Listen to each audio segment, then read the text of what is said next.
របៀប lock AC 1200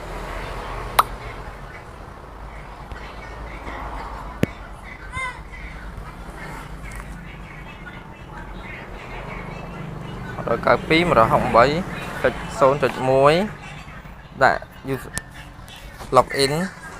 ADMIN 123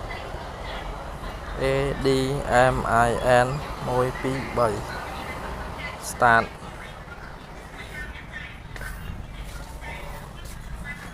ចុច exit កន្លែងដាក់អ៊ីនធឺណិតឲ្យដើរចូល network PPOE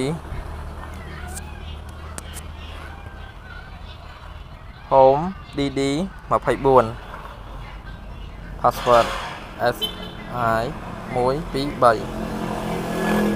SI 123 save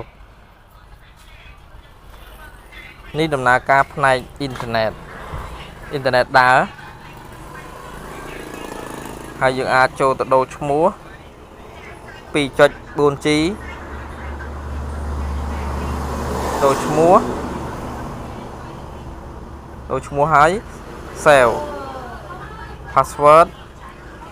កន្លែង 2.4G កន្លែងនេះ